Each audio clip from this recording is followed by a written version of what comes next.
Welcome back to Two Therapists Walk Into a Podcast. I'm Robin Green, LCSW. And I'm Stephanie Edsall, also an LCSW.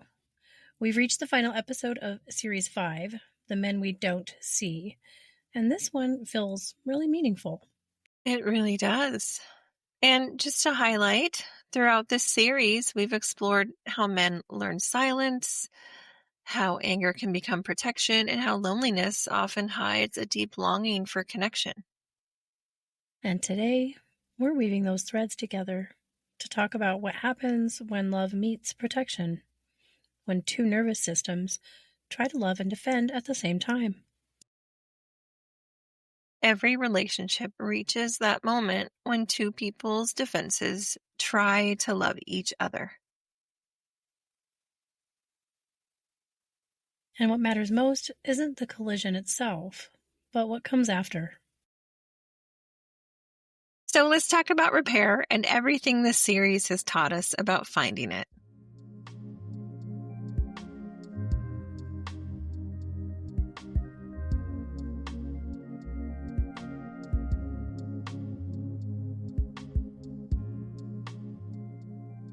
Before we start, take a long, full breath in through your nose and let it go slowly through your mouth. Feel the weight of your body settle where you are. Notice your heartbeat, that steady rhythm that's carried you through every argument, apology, and start over. Trace the air at the tip of your nose, down your throat, into your chest. Let your ribs expand just a little wider than usual. Feel yourself press gently against the floor. Maybe have your toes spread, your fingers spread out, being aware of the ground that's holding you.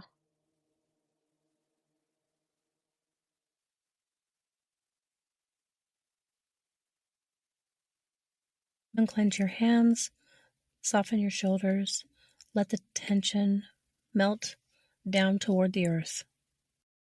And if your eyes are open and it feels okay, let your gaze soften. Notice light, color, texture, or maybe a sound or scent nearby that reminds you that you're calm and safe.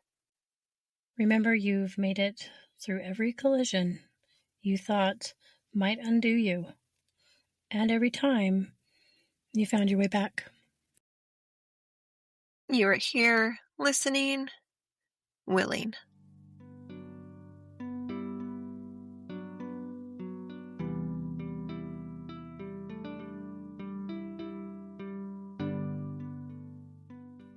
Love in collision happens when two coping systems, two nervous systems, if you will, try to protect at the same time.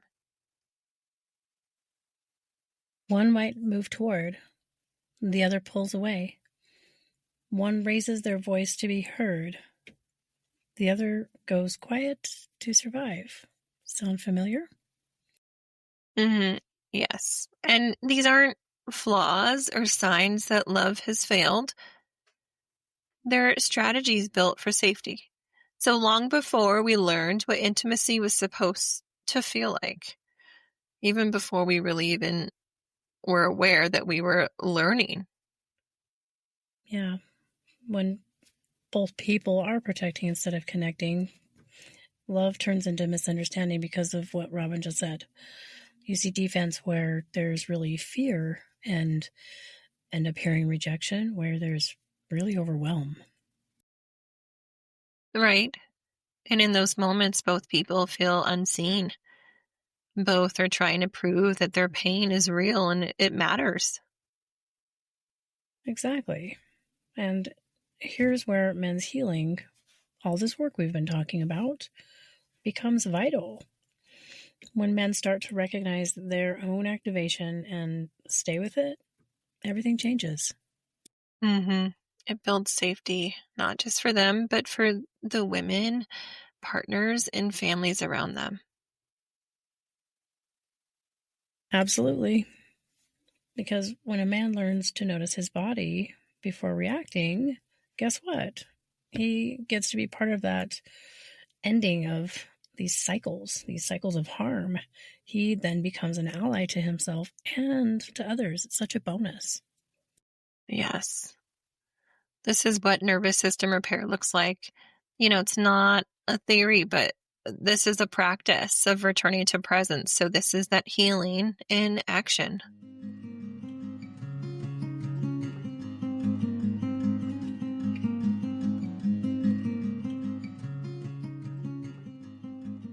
Here is today's nervous system nugget. Your nervous system doesn't regulate alone, it co regulates. The body finds safety and calm not just in solitude, but in that connection. So every calm tone, steady breath, or moment of being met without judgment, those are cues of safety your body remembers and mirrors. When one person slows their breath or softens their tone, the other's system often follows. This is that biology of empathy. Repair isn't just about returning to your own calm. It's a shared rhythm.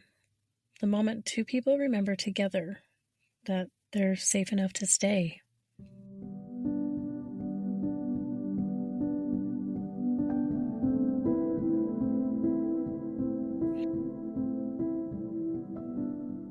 Okay, so repair doesn't mean pretending nothing happened. That's not what we're saying. This is the rebuilding of safety after protection has taken over. For men, that might look like naming defensiveness before it turns to anger. For women, it might mean allowing a pause without assuming abandonment or their partner's feelings. And vice versa, to be fair, because For sure. both, yeah, I feel like I live in a community, just side note, where women specifically have been kind of trained to hide anger, that it's just not very becoming and it's not allowed. And so we're genuinely like applauding people because these are acts of courage. This is so true. I feel like we could do a series alone on that. Oh, I have those ideas as well. Right. And when we say repair, we don't just mean romantic repair. It's how fathers reconnect with children, friends re engage after silence, communities heal collectively after harm. Ooh, I love that. It's true. And men's emotional health is community work. Because when men heal, we've said this before, that ripple touches everyone. Fewer women live in fear, more families recover, and wow, fewer sons grow up afraid of tenderness. Right. And overall, that's what we really hope this series has done. Started those conversations that can tend or create that ripple. So let's try something new for this finale, a sensory practice we call soft eyes. Ooh, I love new things. So check it out.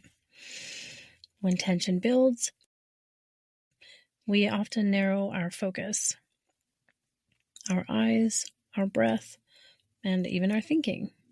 Soft eyes does the opposite. It helps your body remember there's more space than the conflict in front of you. Try it now. Relax your gaze. Widen your vision until you can see more of the room, the edges, the light. Feel your shoulders drop a little as your body registers that calm and that safety. This is co-regulation in action. Your body's signaling it's safe to stay. Next time you feel pulled to defend or shut down, soften your eyes and take one slower breath. Notice what shifts. It's subtle, but very powerful. Presence without words. And when you open your eyes this way, you open your heart a bit too.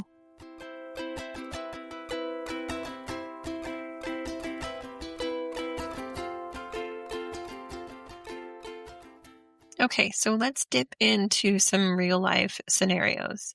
Let's make it a little real. So imagine a man whose partner asks, "Why don't you ever listen?" His stomach will tighten, his face will flush. There's that old shame kicking in. And his instinct is immediately to argue or shut down. But instead, he takes a breath, grounds himself, and says, I'm listening now.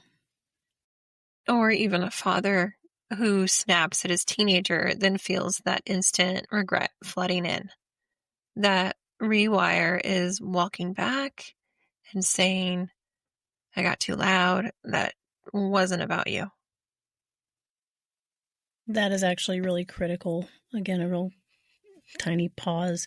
The repair is critical in relationships where parents do something that they didn't mean to. It doesn't take away the thing that happened, but it definitely helps the child or the teen feel a lot better in the end, and they'll remember the repair 9 times out of 10 over the incident. Mm-hmm. Thank you. Yeah, it's not just at home. How about a workplace where a manager realizes they dismissed a coworker's idea too quickly? Maybe they circle back and they say, I think I missed something important earlier. Or even a friendship that's gone quiet. One person reaches out and says, "I've been more distant than I meant to be. You matter to me." In all of these moments, repair starts not with perfection, but with presence. The willingness to return to connection, even when it feels uncomfortable, because it's probably going to feel uncomfortable.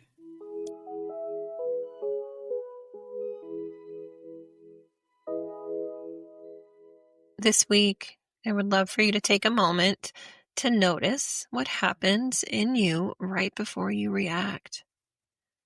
That heartbeat of space, that's that doorway to repair. Then ask yourself, what would it take to stay just a little longer in that space? To choose curiosity instead of protection.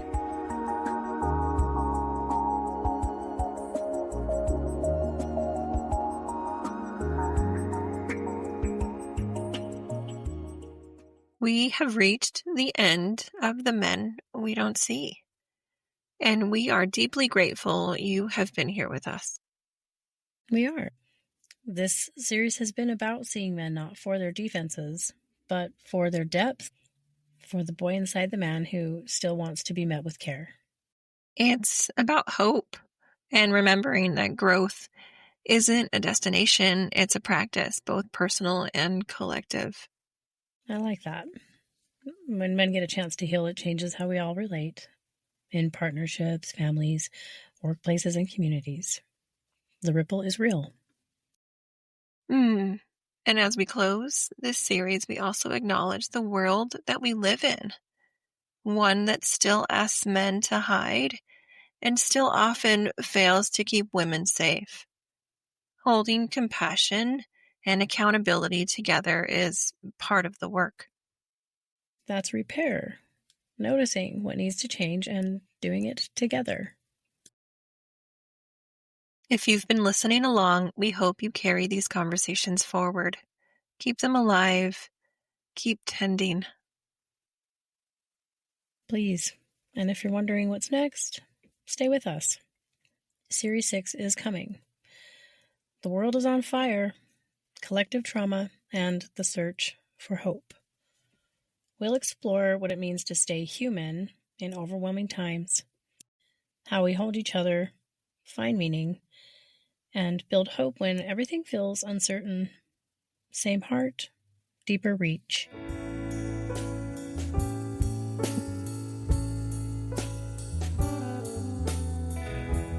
The world doesn't need men who never collide. It needs men who repair, who stay, and who lead with care. And remember, healing isn't linear, and we're here for the ride.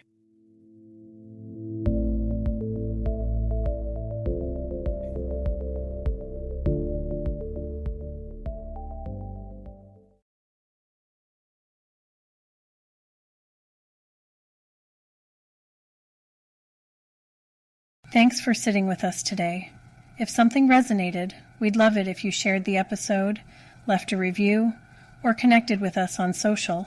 We're two therapists walk into a podcast on most platforms. You can listen and subscribe wherever you get your podcasts. This podcast is for informational and educational purposes only. It is not therapy, does not replace therapy, and does not establish a therapist-client relationship. If you're in crisis, please reach out to a qualified mental health professional or call 988 in the U.S. Robin Green is a licensed therapist in Arizona, and Stephanie Edsall is licensed in Utah. But this podcast is intended for a general audience. I'm melting.